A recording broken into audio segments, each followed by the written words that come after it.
구약성경 991쪽 이사야 22장 20절로 22절 말씀 제가 받들어 읽겠습니다. 그날에 내가 힐기야의 아들 내 종 엘리야김을 불러 내 옷을 그에게 입히며 내 띠를 그에게 띄워 힘있게 하고 내 정권을 그의 손에 맡기리니 그가 예루살렘 주민과 유다의 집의 아버지가 될 것이며 내가 또 다윗의 집의 열쇠를 그의 어깨에 두리니 그가 열면 닫을 자가 없겠고 닫으면 열 자가 없으리라. 아멘. 이사야 선지자는 3년 동안 벗은 몸과 벗은 발로 다니면서 애곡과 구수를 의지하면 안 된다는 메시지를 삶으로 선포했습니다. 근데 이 히스기야 왕은 선지자 이사야의 메시지를 받아들이지 않고 애곡과 구수를 의지하고 이 아수르를 배반했어요. 그래서 아수르가 이 히스기야를 응징하고자 유다로 침입했는데 열왕기하 18장 13절 말씀 보면 히스기야 왕 제14년에 아수르의 왕 사네립이 올라와서 유다 모든 견고한 성읍들을 쳐서 점령하며 유다의 모든 견고한 성읍들이 점령당하고 예루살렘이 포위되는 지경에 이르자 그제서야 이 히스기야 왕이 선지자 이사야를 찾아요.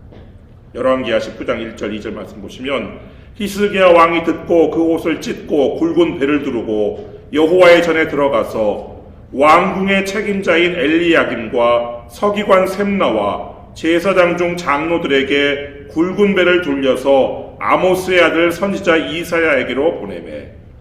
근데 히스기야 왕이 선지자 이사야에게 보낸 사람 중에서 이름이 기록된 사람이 2명이에요. 첫째는 왕궁의 책임자인 엘리야김, 두 번째는 서기관 셈나. 근데 그들의 이름이 오늘 본문에도 등장을 해요. 오늘 본문에는 엘리야김이 엘리야김으로 나오는데 이 엘리야김은 본래 왕궁의 책임자가 아니었어요. 왕궁의 책임자는 누구였느냐? 셈나였어요. 그 오늘 본문 15절 이사야 22장 15절 말씀 보시면 주 만군의 여호와께서 이르시되 너는 가서 그 국고를 맡고 왕궁 맡은 자 셈나를 보고 이르기를. 그러니까 이 셈나라는 사람이 국고를 맡은 왕궁의 책임자였어요. 그런데 하나님께서 이 셈나를 낮추셨어요. 19절 말씀 보시면 내가 너를 내 관직에서 쫓아내며 내 지위에서 낮추리니. 그 이유는 셈나의 교만 때문이었어요. 16절 말씀 보시면 내가 여기와 무슨 관계가 있느냐? 여기에 누가 있기에 여기서 너를 위하여 묘실을 팠느냐? 높은 곳에 자기를 위하여 묘실을 팠고 반석에 자기를 위하여 처소를 쪼아내었도다. 당시 사람들은요, 죽으면 고향에 있는 조상들의 묘실에 들어가야 돼요. 열왕기상 13장 22절 말씀 보시면 돌아와서 여호와가 너더러 떡도 먹지 말고 물도 마시지 말라 하신 곳에서 떡을 먹고 물을 마셨으니 내 시체가 내 조상들의 묘실에 들어가지 못하리라 하셨느니라 하니라. 근데 간혹 조상들의 묘실에 들어가지 못하는 경우가 있는데 이 열왕기상에 나오는 그 유다 출신의 선지자는 베델에 가서 하나님의 말씀을 전하고 하나님께서 물도 마시지 말고 떡도 먹지 말고 돌아오라고 했는데 그 말씀에 불순종했다가 그 베들에서 죽고 조상들의 묘실에 들어가지 못했어요. 또 악을 일삼았던 이 아스 왕도 조상들의 묘실에 들어가지 못했어요. 역대하 26장 23절 말씀 보시면 아하스가 그의 조상들과 함께 누움에 이스라엘 왕들의 묘실에 들이지 아니하고 예루살렘 성에 장사하였더라. 그의 아들 히스기야가 대신하여 왕이 되니라. 얼마나 악했는지 이 백성들이 장례를 치르긴 했는데 그 왕들의 묘실 거기다 들이지 아니했어요. 근데 그래도 왕이니까 예루살렘 성 안에는 장사를 했어요. 아무리 예루살렘 사람이라 할지라도 평민들은요 예루살렘 성 안에 장사되지 못했어요. 성 바깥에 평민의 묘지에 장사되었는데 그 열왕기하 23장 6절 말씀 보시면 또 여호와의 성전에서 아세라상을 내다가 예루살렘 바깥 기드론 시내로 가져다 거기에서 불사르고 빻아서 가루를 만들어 그 가루를 평민의 묘지에 뿌리고. 그러니까 예루살렘 사람이라 할지라도, 자기 고향이 예루살렘이라 할지라도 왕족이 아닌 평민은 바깥에, 성 바깥에 장사가 되어야 되는데, 이 셈나는요 예루살렘 출신이 아니에요. 다시 보시면 내가 여기와 무슨 관계가 있느냐. 여기는 예루살렘이거든요. 여기에 누가 있기에. 예루살렘에 아무도 없어요. 그런데 이 셈나는 예루살렘 사람도 아니고 더군다나 왕족도 아닌데 예루살렘 안에다가 자신의 묘실을 팠어요. 그것도 왕들이 묻히는 높은 곳에다가 자기를 위해서 묘실을 팠어요. 이 셈나가 지금 국고를 맡고 왕궁을 책임지다 보니까 유다 왕국에 이 왕 다음에 제2인자 자리에 있었어요. 뭐 예루살렘 출신도 아니고 지방 출신이 유다 왕국의 제2인자가 됐으니까 엄청나게 출세한 사람이죠. 그런데 자신의 출신이 어딘지 또 자신의 위치를 망각하고서는 지금 교만해가지고 이런 짓을 했단 말이에요. 그래서 하나님께서 이 교만한 셈나를 관직에서 쫓아내시고 높은 자리에서 끌어내리신 거예요. 하나님께서는 교만한 사람을 끌어내리는 것에 멈추지 않고 그 자리에 어떤 사람을 세우실 것인가, 이것도 중요하게 보시는데, 하나님께서는 그 자리에 누구를 앉히셨느냐? 엘리야김을 앉히셨어요.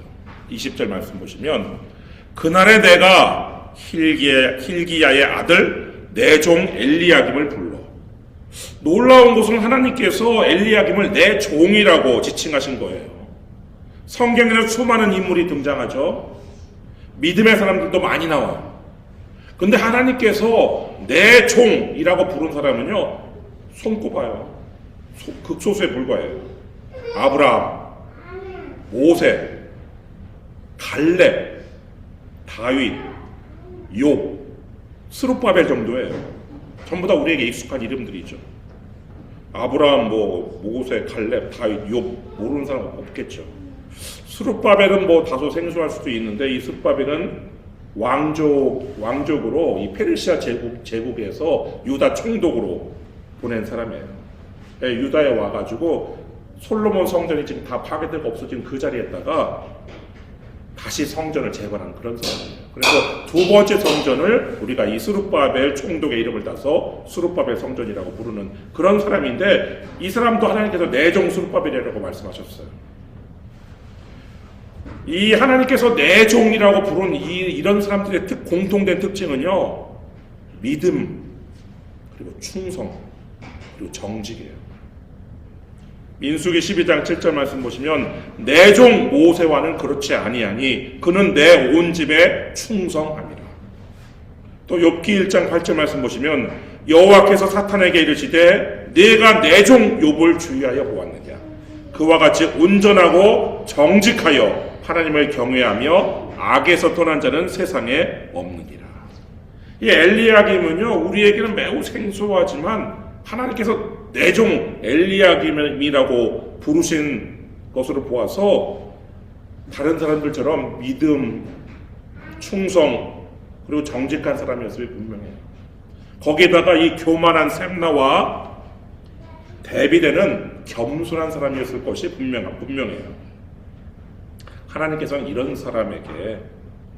이런 사람을 높이시는데, 거기에 21절 말씀 보시면 내 옷을 그에게 입히며, 그러니까 이 셈나의 그 관복을 지금 이 엘리야김에게 입히고, 내 띠를 그에게 띄워 힘있게 하고 내 정권을 그의 손에 맡기리니 그가 예루살렘 주민과 유다의 집의 아버지가 될 것이며.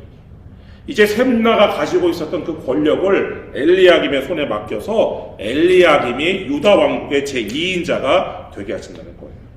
나아가 하나님께서는 이 엘리야김에게 다윗의 집의 열쇠를 맡기신다는데, 22절 말씀 보시면 내가 또 다윗의 집의 열쇠를 그의 어깨에 두리니 그가 열면 닫을 자가 없겠고 닫으면 열 자가 없으리라.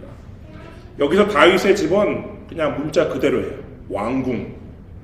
왕궁인데 이 왕궁의 열쇠를 엘리야김의 어깨에 두시겠다고 말씀하신 거예요.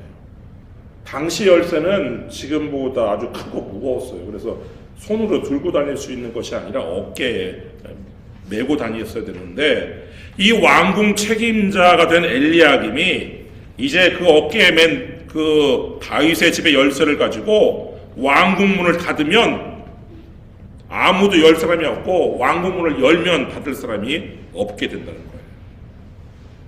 하나님께서는 이 엘리야김의 지위를 굳건하게 해주셔갖고 이 엘리야김으로 말미암아 그 가문의 영예가 빛나는데 23절 말씀 보시면 못이 단단한 곳에 박힘같이 그를 견고하게 하리니 그가 그의 아버지 집에 영광의 보좌가 될 것이요.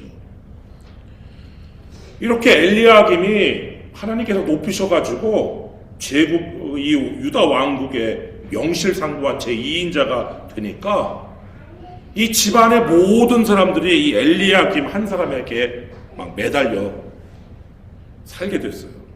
24절 말씀 보시면 그의 아버지 집의 모든 영광이 그 위에 걸리리니 그 후손과 족속되는 각 작은 그릇 곧 종지로부터 모든 항아리까지니라. 요즘 한국에서 사용하는 말로 표현하면 그냥 사돈의 팔촌까지 이 엘리야김에게 빨대를 꽂았어요. 그러자 문제는 엘리야김이 아니라 엘리야김 한 사람에게 모든 것을 걸어버린 구조가 이제 문제가 되는데 못 하나에 작은 종지부터 그냥 큰 항아리까지 모두 다 지금 걸어 놓았으니까 아무리 견고한 못이라도 견딜 수 있겠어요? 결국 못이 떨어지고 말아요.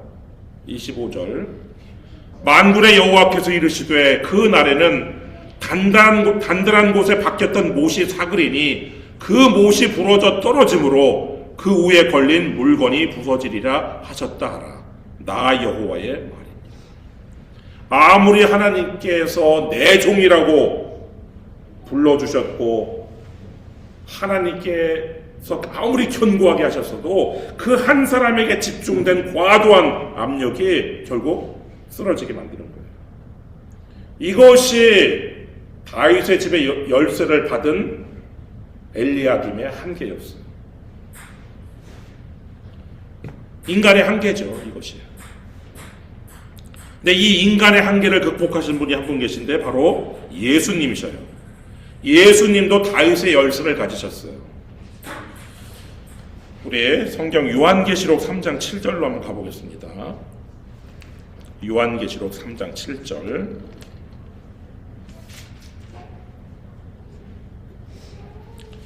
요한계시록 3장 7절 말씀 제가 받들어 읽겠습니다. 빌라델비아 교회의 사자에게 편지하라. 거룩하고 진실하사 다윗의 열쇠를 가지시니 곧 열면 닫을 사람이 없고 닫으면 열 사람이 없는 그가 이르시되. 이 요한계시록에서 이 빌라델비아 교회에 예수님께서는 자신을 뭘로 계시를 하시냐면 다윗의 열쇠를 가지신다고 이렇게 계시를 하셔요. 근데 여기서 다윗의 열쇠는 엘리야김이 가졌던 것은 말 그대로 다윗의 집 왕궁의 열쇠였다면 여기서 다윗의 열쇠는 다윗 왕위죠. 그 누가복음 1장 32절 말씀 보면 예수님께서는 태어나시기 전부터 다윗의 열쇠를 가지신 분으로 태어났는데 그가 큰 자가 되고 지극히 높으신 이의 아들이라 일컬어질 것이요 주 하나님께서 그 조상 다윗의 왕위를 그에게 주시리니. 그래서 예수님께서는 다윗의 왕위, 다윗의 후손인 예수님께서는 메시아로서 구원의 문을 여셔서 예수님께서 열시면 닫을 사람이 없고 예수님께서 구원의 문을 닫으면 열 사람이 없는 그런 다윗의 열쇠를 가진 다윗 왕위에 앉아 계신 메시아로 이 땅에 오셨단 말이에요. 근데 여기서 중요한 것은 예수님께서 구원의 문을 닫으면 열 사람이 없다는 거예요. 예수님의 비유 중에 누가복음 13장 25절 말씀 보시면요. 집주인이 일어나 문을 한 번 닫은 후에 너희가 밖에 서서 문을 두드리며 주여 열어주소서 하면 그가 대답하여 이르되 나는 너희가 어디에서 온 자인지 알지 못하노라 하리니. 구원의 문이 한번 닫히면요 아무리 밖에서 두드려도 열리지 않아요. 노아 홍수 때에도요 노아의 그 가족, 요 가족 빼놓고는 심지어는 노아의 형도, 노아의 동생도, 노아의 장인어른, 장모님도 이 노아가 전한 심판을 믿지 않았어요. 방주에 들어오지 않았어요. 근데 그 방주의 문을 누가 닫았느냐? 노아가 닫은 게 아니에요. 하나님께서 직접 닫으셨어요. 창세기 7장 16절 말씀 보면 들어간 것들은 모든 것의 암수라 하나님이 그에게 명하신 대로 들어가매 여호와께서 그를 들여보내고 문을 닫으시니라. 이렇게 하나님께서 방주의 문, 구원의 문을 닫으신 후에는요 바깥에서 갑자기 비가 또 쏟아지니까 이제 사람들이 막 방주로 몰려왔겠죠. 방주 문을 두드리면서 노아야, 노아의 아내의 이름도 불렀을 테고 막 문 좀 열어다오 해도 아무도 그 문을 열 수 없었어요. 예수님께서 구원의 문을 여시면 아무도 못 닫고 구원의 문을 닫으면 아무도 못 열어요. 근데 문제는 하나님이 아닌 인간들이 구원의 문을 닫는다는 것이죠. 마태복음 23장 13절 말씀 보시면 화 있을진저 외식하는 서기관들과 바리새인들이여 너희는 천국 문을 사람들 앞에서 닫고 너희도 들어가지 않고 들어가려 하는 자도 들어가지 못하게 하는도다. 예수님을 대적하였던 사람들은요 구원의 문, 하늘나라의 문을 닫아놓고는 사람들을 가로막아 서가지고 자기도 들어가지 않으면서 들어가려 하는 사람마저 못 들어가게 막았어요. 빌라델비아 교회 인근에도 그런 사람들이 있었어요. 또 빌라델비아뿐만 아니라 서머나에도 구원의 문을 닫고 자신도 안 들어가면서 들어가려 하는 자도 못 들어가게 하는 사람들이 있었는데 요한계시록 2장 9절 말씀 보시면 내가 내 환난과 궁핍을 알거니와 실상은 내가 부요한 자니라 자칭 유대인이라 하는 자들의 비방도 알거니와 실상은 유대인이 아니요 사탄의 회당이라. 예수님께서는요 그들을 사탄의 회당이라고 부르셨어요. 그들은 스스로는 나는 아브라함의 자손으로 나는 할례 받은 사람으로 나는 구원은 보장됐다 이렇게 생각하고 있었지만 그런 유대 사람이라고 떠들어댔지만 실상은 유대인이 아니라 사탄의 무리였어요. 이 사탄의 회당, 이 사탄의 무리들은 서문화 교회를 비방했어요. 그리고 그들은 서문화 교회를 로마 당국에 고발을 했어요. 저들은 황제 폐하를 주 퀴리오스라고 부르지 않고 십자가형에 처해진 목수 출신의 나사렛 예수를 퀴리오스라고 주라고 부르는 사람들입니다. 그래가지고 이 서문화 교회 사람들은 로마 당국에 의해서 옥에 투옥당하는 환난을 겪어야 됐고 재산을 몰수당해서 궁핍하게 되었어요. 아마 이런 비슷한 일은 이 빌라델비아 교회에도 일어났을 거예요. 그래서 이 빌라델비아 교회가요 아주 작고 연약했어요. 그 요한계시록 3장 8절 말씀 보시면 볼지어다 내가 네 앞에 열린 문을 두었으되 능히 닫을 사람이 없으리라. 내가 네 행위를 아노니 내가 작은 능력을 가지고서도 내 말을 지키며 내 이름을 배반하지 아니하리로다. 이 빌라델비아 교회 특징이요 작은 능력이라는 거예요. 그런데 이 빌라델비아 교회는 예수님의 말씀을 지키고 예수님의 이름을 배반하지 아니했어요. 그래서 이 빌라델비아 교회는 이 소아시아 7교회는 다 예수님께서 꾸지람도 하시고 책망도 하셨거든요. 근데 이 빌라델비아 교회만 예수님의 책망이 없고 예수님의 칭찬만 있었어요. 그리고 서문화 교회 역시 이 서문화 교회 역시 예수님의 꾸지람 없이 예수님의 인정만 있었어요. 구원의 문을 닫아놓고서는 주님의 교회를 비방하는 이 사탄의 회당이 곁에 있다는 건 고통스러운 일이었지만 그들로 말미암아서 이 서머나 교회와 빌라델비아 교회는요, 예수님의 책망과 꾸지람이 없는 올바른 교회로 설 수 있었던 거예요. 예수님께서는 이 빌라델비아 교회가 힘이 비록 미약하지만 그 가운데서도 말씀을 지키고 또 예수님을 모른다고 부인한 일이 없다는 것을 칭찬을 하셨어요. 그리고 이 빌라델비아 교회 앞에 열린 문을 두셨어요. 이 문은 빌라델비아 교회가 앞으로 나아가야 될 사명의 문이죠. 그리고 그 사명의 결과로 예수님을 구세주로 믿고 구원의 열매가 맺혀지는 그런 구원의 문이기도 하죠. 심지어요, 빌라델비아 교회 그 열린 문을 통해서 어떤 사람들이 들어왔냐면요, 거기에 9절 말씀 다시 보시면, 보라, 사탄의 회당 곧 자칭 유대인이라 하나 그렇지 아니하고 거짓말하는 자들 중에서 몇을 내게 주어 그들로 와서 내 발 앞에 절하게 하고 내가 너를 사랑하는 줄을 알게 하리라.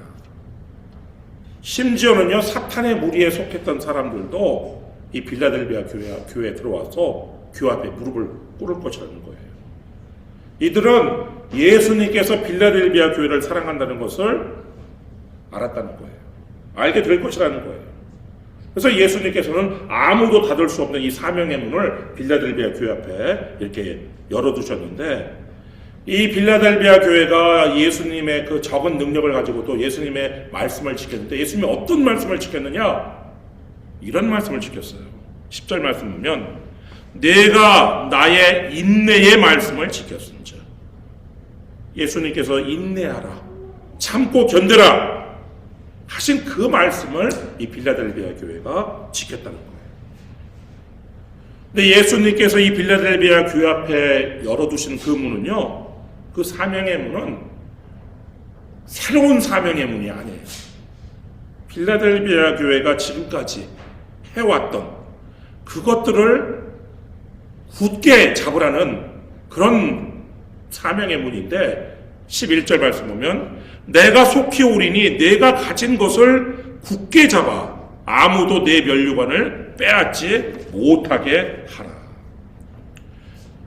빌라델비아 교회가요, 무슨 없는 것을 막 끄집어내서 새로운 사명으로 나아가려는 그런 사명의 문이 아니라, 지금 현재 적지만 가지고 있는 것을 그걸 굳게 붙잡고 나아가라는 그런 사명의 문이었어요. 주님께서는요, 더 가져라 하지 않으셨고, 지금 붙들고 있는 것을 끝까지 붙들라고 말하신 거예요. 작은 능력이지만 빼앗기지 말아라. 참고 견디라는 예수님의 말씀을 지키면서 끝까지 예수님의 이름을 배반하지 말라는 그런 사명의 문이에요. 그렇게 해서 이기는 사람은 하나님의 성전 기둥으로 삼으시겠다고 하시는데, 12절 말씀 보시면, 이기는 자는 내 하나님 성전의 기둥이 되게 하리니 그가 결코 다시 나가지 아니하리라. 내가 하나님의 이름과 하나님의 성 곧 하늘에서 내 하나님께로부터 내려오는 새 예루살렘의 이름과 나의 새 이름을 그 이후에 기록하리라. 예루살렘 성전에는요, 두 기둥이 있었어요. 열왕기상 7장 21절 말씀 보면, 이 두 기둥을 성전의 주랑 앞에 세우되 오른쪽 기둥을 세우고 그 이름을 야긴이라 하고 왼쪽의 기둥을 세우고 그 이름을 보아스라 하였으며, 이 성전 앞에 세워진 이 오른쪽 기둥은 야긴, 이 야긴이라는 것은 저가 세우리라 이런 뜻이고요. 또 왼쪽에 세운 기둥은 보아스인데, 이 보아스라는 뜻은 그에게 능력이 있다 이런 뜻이에요. 근데 보통 신전의 기둥은요, 그리스 아테네에 가면 파르테논 신전 있잖아요.